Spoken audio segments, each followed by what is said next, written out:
So guys, welcome to Bitaining, a special coverage of IBW 2024 and obviously thanks to our main title partner Polygon and exchange partner Mudrex। और अब मेरे साथ है प्रसन्न Agarwal from fan TV.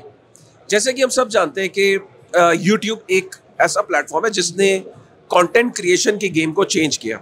आज हम जितनी भी एजुकेशन है या एंटरटेनमेंट है या हमें कोई भी चीज़ सर्च करनी है, कोई क्वेस्ट है, हमें रात को नींद नहीं आ रही, हमें सुबह उठ के कुछ मोटिवेशन लेनी है, तो हम क्या करते हैं, हम सीधा यूट्यूब पे जाते हैं, ठीक है, और वहाँ पे अपनी जितनी भी हमारे इश्यूज हैं लाइफ के वो सारे हम वहाँ से कंटेंट देख लेते हैं। लेकिन फिर भी कहीं ना कहीं हम खासकर ये वेब3 के अंदर ये रहता है कि यार यूट्यूब तो सेंट्रलाइज प्लेटफॉर्म है, लेकिन यूट्यूब जैसा प्लेटफॉर्म होना बहुत ज़रूरी है। कोई यार कहना बहुत आसान है, पता है, मुझसे कोई ये बात कहता है ना तो मैं कहता हूँ भाई ऐसा है, इसके नाम पे कुछ भी मत बेचो। कहना बहुत आसान है, यूट्यूब का जो नेटवर्क इफेक्ट है ना उसको रेप्लिकेट करना या उसको ओवरटर्न करना इज क्लोज टू इम्पॉसिबल।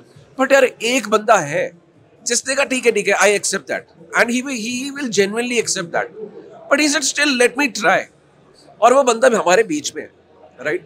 और ये बंदा आज आपको बताएगा with all his background, his expertise, he'll try to tell you that it is possible, and I'm happy if somebody is trying. I still have my reservations and doubt, to be honest, and that is the reason you are here. But trust me, even if you are trying that, कहते हैं ना ring में उतर के मैं उस boxer को मार के आऊंगा, माइक टाइसन को। अब रिंग में उतरना ही बहुत बड़ी बात है सर। माइक टाइसन से बेशक आपने पंच मारा नहीं मारा इररिलेवेंट, आप रिंग में उतर गए, मेरे लिए विनर हो। सो प्रसन्न, मैं चाहूंगा कि पहले आप अपना बैकग्राउंड दो एंड उसके बाद फिर हम बात करते हैं कि क्या ये वाकई में पॉसिबल है। सो प्लीज वेलकम टू बिटनिंग। Thank you, Kashif. Thank you for having me. And Pranav. So, quick background. I am a serial entrepreneur with about 20 years of experience. इसके पहले मैंने PropTiger.com फाउंड किया था, जो एक रियल एस्टेट ट्रांजैक्शन स्टार्टअप था। Almost $1 billion of transactions we were doing. We also acquired Housing.com and Makaan.com. And I sold my stake in PropTiger at a valuation of $100 million. उसके बाद मैं Gaana.com का CEO था। गाना आप सब जानते हैं, इंडिया की नंबर 1 म्यूजिक स्ट्रीमिंग ऐप, जिसको मैंने 1 मिलियन यूजर से 180 मिलियन यूजर तक पहुंचाया। Raised about $200 million from Tencent। और गाना में मैंने 250 गाने भी प्रोड्यूस किए। आपने ये गाना सुना होगा, तेरा घाटा या लहंगा या फिर चॉकलेट। नेहा कक्कड़ का पहला गाना, टोनी कक्कड़ का पहला गाना, ये मैंने लॉन्च किए। 5 पंजाबी आर्टिस्ट मैंने लॉन्च किए। पंजाब की म्यूजिक इंडस्ट्री जो ग्रो करी पिछले 2016 से 2022 के बीच में, उसमें काफी बड़ा हाथ था गाना ओरिजिनल्स का। उस दौरान मैंने देखा कि जब मैं आर्टिस्ट से मिलता था तो one of the biggest challenges artist had कि उनके पास फंडिंग नहीं होती थी, डिस्ट्रीब्यूशन नहीं होता था और उनकी डिस्कवरी में बहुत प्रॉब्लम होती थी। उसको एक छोटी तरह से हमने सॉल्व किया गाना ओरिजिनल्स में। उसके बाद जब मैंने Web3 में देखा कि Web3 में काफ़ी सारी चीज़ें जो Web2 में लिमिटेशंस थी, उसको तोड़ने के रास्ते हैं। Given my background of having build the largest music streaming platform, मेरे लिए ये सोचना पॉसिबल था कि या तो मैं एक ऑडियो स्ट्रीमिंग प्लेटफॉर्म बना दूं या एक वीडियो स्ट्रीमिंग प्लेटफॉर्म बना दूं। गिवन की वीडियो स्ट्रीमिंग प्लेटफॉर्म, आजकल video consumption is shooting through the roof, 90% of consumption is on video. वहीं से मुझे आइडिया आया कि फैन टीवी बनाते हैं, उसके बारे में और बात करेंगे। बट फैन टीवी बेसिकली है कि क्रिएटर्स और यूजर्स के द्वारा ओन किया गया ऐसा प्लेटफॉर्म जो सेंट्रलाइज प्लेटफॉर्म्स को चैलेंज कर सके। कैसे कर सके, ऑफ कोर्स वो हम बात करते हैं। Thank you.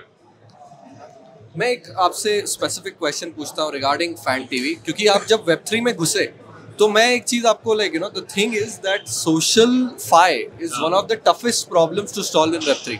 DeFi के पास अडॉप्शन है, थोड़ा बहुत NFT के पास अडॉप्शन है, मीम कल्चर के पास अडॉप्शन है, infrastructure projects layer 1 layer 2 indexers oracles, इन सब के पास एक तरह से एक मार्केट कंसेंसस है। बट सोशल फाई एक बहुत टफ चीज़ है जिसको जिसका बेसिकली Web3 में यूज केस एक तरह से स्ट्रगल भी कर रहा है और कुछ तरह से some things are popping up. Farcaster ने कुछ चालू किया था, लेंस ने कुछ चालू किया था, but they have not reached even 0.01% mass adoption of what YouTube is.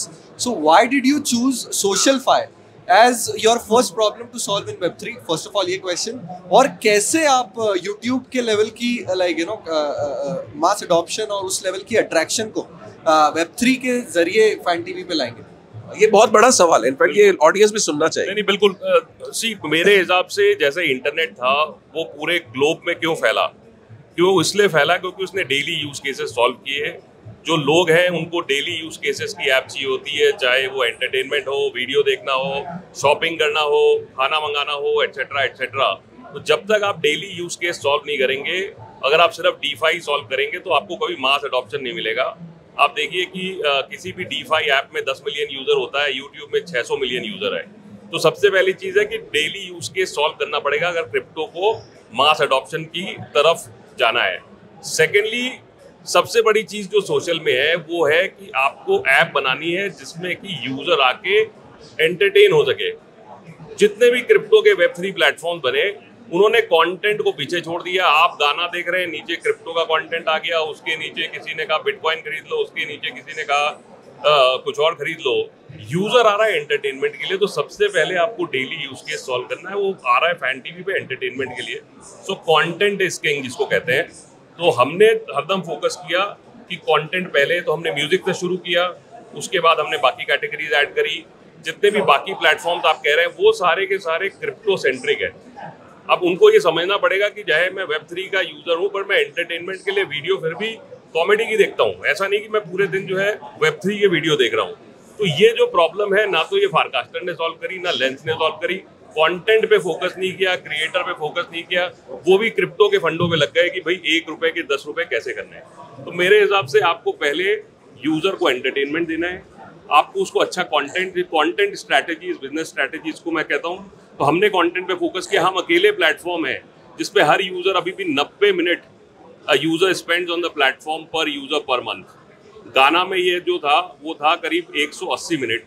YouTube में है 9 घंटे पर यूजर पर मंथ। और आप Web3 की जो एप्स आपने नाम लिए उनका होगा 5 मिनट, क्योंकि उन्होंने क्या है कि कंटेंट पे कभी फोकस नहीं किया। तो मेरे हिसाब से अगर आप कंटेंट पे फोकस करते हैं, आप यूजर को एंटरटेन करते हैं, उसको ज्ञान देते हैं जो उसको चाहिए, चाहे उसको क्रिप्टो का ज्ञान चाहिए तो क्रिप्टो का ज्ञान मिलेगा, उसको कॉमेडी चाहिए तो कॉमेडी मिलेगी, और उसको वेरिड फॉर्म्स ऑफ कंटेंट देते हैं जहाँ long form content, short form content उसको मिलता है। तो 80% यूजर जो फैन टीवी पे आता है आज के दिन वो एंटरटेनमेंट फर्स्ट है, क्रिप्टो सेकेंड है। तो मेरे हिसाब से यही बिलीव है कि मास अडॉप्शन करना है तो डेली यूज केस सॉल्व करने पड़ेंगे, और उस पर आपको Web3 के जितने अपने फंडे हैं वो लगा के आपको उसको मोनेटाइजेशन सॉल्व करना है। उसमें नए नए अपॉर्चुनिटीज जो आ रही है फैन बेस बनाने की, सुपर फैन बनाने की, वो सारे चीजें लगा के you have to do better monetization to ensure that these users also create monetization for the platform. So अगर मैं आप माइक रख सकते हो अपने पास। अगर मैं आपसे ये बोलूं कि कुछ मेरे को यार्ड स्टिक्स, कुछ मेरे को कंपैरिजन बताइए कि YouTube का इतना ये है, हमारा इतना है, चाहे वो परसेंटेज में बहुत कम हो। सो मुझे थोड़ा सा वो बताइए ताकि हमें एक आइडिया लग जाए। सो देखिए, सबसे पहली चीज है कि जो सोशल बना पिछले 10 सालों में उसमें बिलियंस ऑफ डॉलर खर्च हुए हैं।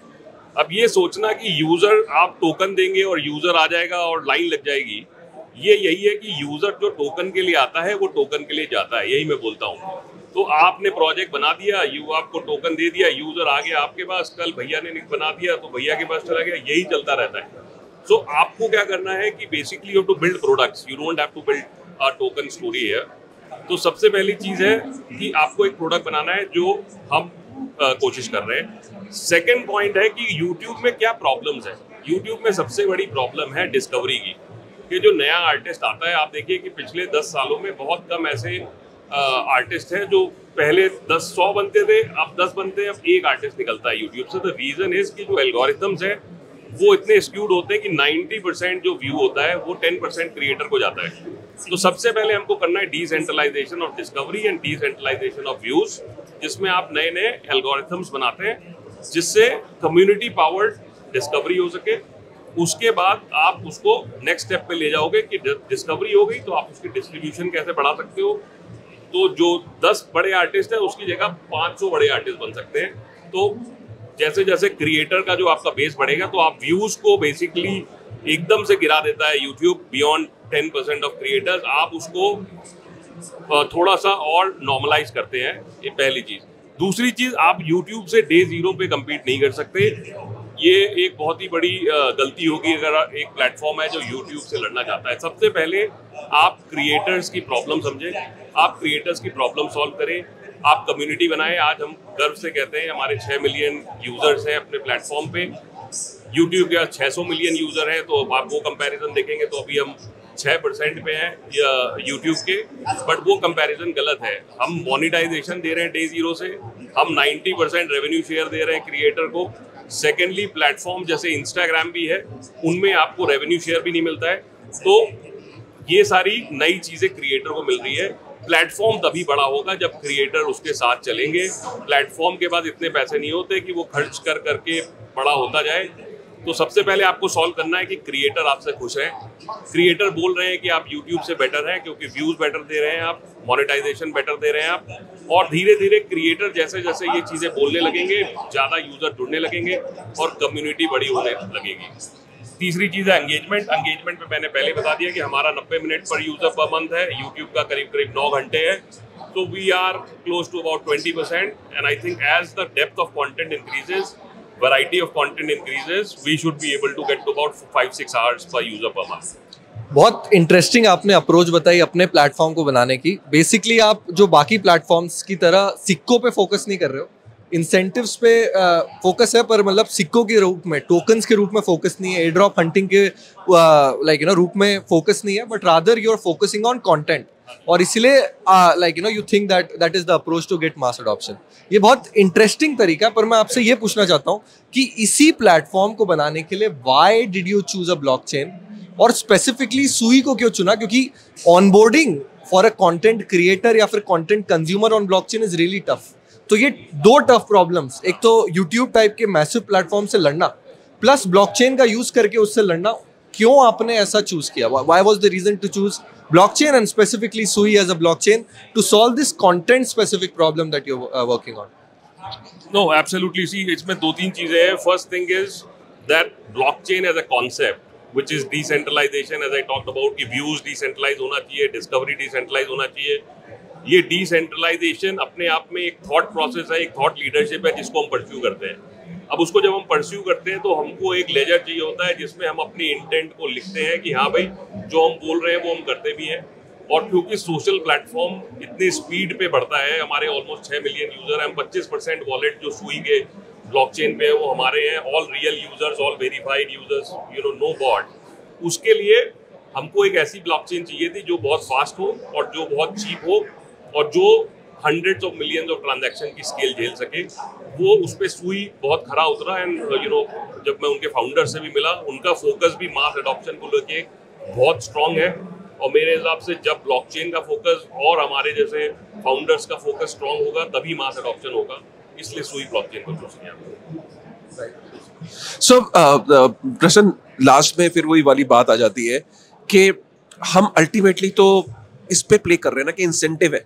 एक कंटेंट क्रिएटर जैसे मैं और प्रणव है, हम कंटेंट बनाते हैं। If you have to convince us कि हम यूट्यूब पे क्यों कर रहे हैं यार, फैन टीवी पे करो ना, तो please sell fan TV to अस।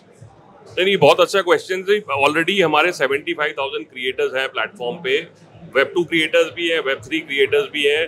उसमें 3 चीज़ें जो बहुत इंपॉर्टेंट है, एक हमने कहा डिस्कवरी, जिसपे कि you get discovered on day zero. आपका मोनेटाइजेशन डे ज़ीरो से शुरू हो जाता है और आपको जो इंसेंटिव्स मिलते हैं वो मच बेटर है। जैसे एक व्यू पे यूट्यूब पे आपको 1 से 5 पैसे मिलते हैं और फैन टीवी पे आज के दिन करंट वैल्यूएशन पे भी अगर हम देखें तो ऑलमोस्ट 50-60 पैसे के आसपास मिल रहा है। तो मोनेटाइजेशन स्ट्रांग है, कम्युनिटी हम धीरे धीरे बिल्ड कर रहे हैं, तो एक टाइट निट कम्युनिटी बन रही है और आई थिंक क्रिएटर्स का सपोर्ट बहुत इंपॉर्टेंट है। चौथी चीज मैं ये बोलूंगा कि जैसे ये प्लेटफॉर्म है, इसको क्रिएटर्स और यूजर ओन भी करते हैं, क्योंकि ये भी एक ब्लॉकचेन का बहुत बड़ा कॉन्सेप्ट है। 35% जो हमारे टोकन्स हैं वो रिजर्व्ड हैं क्रिएटर कम्युनिटी के लिए और यूजर्स के लिए। जो यूजर्स हमारे प्लेटफॉर्म पे आते हैं उनको वीडियो देखने पे रफली 5 पॉइंट्स मिलते हैं एक वीडियो देखने पे, और जो क्रिएटर है उसको 15 से 30 पॉइंट मिलते हैं, जिससे कि वो टोकन कमाते हैं हमारे प्लेटफॉर्म का और हमारे ओनर बन जाते हैं, पार्ट ओनर। तो आप ये सोचिए कि जो क्रिएटर्स हैं यूट्यूब पे, अगर उनके पास 1% आज के दिन होता स्टॉक किसी के पास यूट्यूब का, तो कम से कम वो आज के दिन ऑलमोस्ट $1 बिलियन का वैल्यूएशन उस क्रिएटर का होता उसके स्टॉक पे, जो एक बहुत बड़ा कॉन्सेप्ट है जो ईसॉप ने अनलॉक किया था एम्प्लॉइज के लिए फ्लिपकार्ट पे, गाना में, हर जगह। वही कॉन्सेप्ट टोकन अनलॉक कर सकता है क्रिएटर्स के लिए, क्योंकि 35% जो टोकन्स है वो क्रिएटर्स और यूजर्स के लिए इसमें लॉक्ड है। अच्छा, अगर आपको ऑडियंस को बताना होगा क्यों भाई यूट्यूब पे देख रहे हो, फैन टीवी पे देखना शुरू करो, उनके लिए क्या है? नहीं बिल्कुल, सबसे इम्पोर्टेंट चीज़ यही है कि आप इतना समय देते हैं, आप वीडियो देखते हैं पूरा 6 घंटे 7 घंटे दिन के, आपको उस टाइम को वैल्यू करना चाहिए। और फैन टीवी पे आपको सारा कंटेंट मिलता है, बेटर कंटेंट मिलता है और आपको रिवॉर्ड्स मिलते हैं, तो आपको यहाँ देखना चाहिए। क्योंकि आप ये सोचिए कि अगर आप भी ओनर होंगे एक फैन टीवी जैसे प्लेटफॉर्म के, जो यूट्यूब आपको कभी नहीं देगा, तो आप एक बहुत बड़ी वैल्यू अनलॉक कर सकते हैं by watching content on fan TV. और ऑफ कोर्स क्रिएटर्स है, काशिफ है और बहुत सारे ऐसे क्रिएटर्स हमारे प्लेटफॉर्म पे हैं। मेरे हिसाब से ये रिलेशनशिप शुरू हुआ है, प्लेटफॉर्म अभी 6 महीने पुराना है, ऑलरेडी काफ़ी ग्रोथ हुई है। और सुई इकोसिस्टम के साथ हमारा गोल है कि हम 100 मिलियन यूजर 2 साल में पहुंचे, तो यूजर्स के लिए भी बहुत बहुत बेनिफिट्स है इसमें आने के लिए। जाते जाते सर, क्या सुई जो है सोलाना को फ्लिप करेगा? बिल्कुल, मेरे हिसाब से सबसे बड़ी चेन वही होगी 2027 में जो मास अडॉप्शन को सॉल्व करेगी। और अगर आप इकोसिस्टम प्रोजेक्ट देखेंगे तो काफ़ी सारे जो प्रोजेक्ट्स हैं जो सोशल हैं वो आज के दिन सुई पे बन रहे हैं और इस टाइप की चेन पे बन रहे हैं। तो मुझे लगता है कि बिल्कुल सुई का फ्यूचर बहुत ब्राइट है। चलिए, विद दिस थॉट, सुई का फ्यूचर बहुत ब्राइट है। फैन टीवी एक कोशिश कर रहा है, रिंग में उतर के कोशिश तो कर रहा है, एंड आई थिंक बहुत सारे क्वेश्चंस के इन्होंने जवाब दिए। अगर आप फैन टीवी पे नहीं हो तो फैन टीवी को एक बार लिटरली ट्राई करो। जो बिटनिंग का कंटेंट है वो भी वहाँ पे है और वहाँ पे आप कंटेंट को देख सकते हो। आगे हमारे कुछ प्लान्स भी हैं कि बिटनिंग कुछ एक्सक्लूसिव कंटेंट, वेब3 की दुनिया कुछ एक्सक्लूसिव कंटेंट शायद हफ्ते में एक शुरू करने की कोशिश करते। प्रणव, लेट्स, अगर हम नहीं सपोर्ट करेंगे एज अ कंटेंट क्रिएटर तो कौन करेगा? So I think let's start this journey. आपकी टीम से हम कनेक्ट करेंगे and let's begin this journey. बिल्कुल, ये करना पड़ेगा और क्रिएटर्स जब साथ रहेंगे तो हम दुनिया जीत लेंगे। चलिए, अरे विद दिस थॉट, ये आपका अच्छा थॉट है कि आप क्रिएटर को उस लेवल पे देख रहे हो। चलिए, थैंक यू वेरी मच।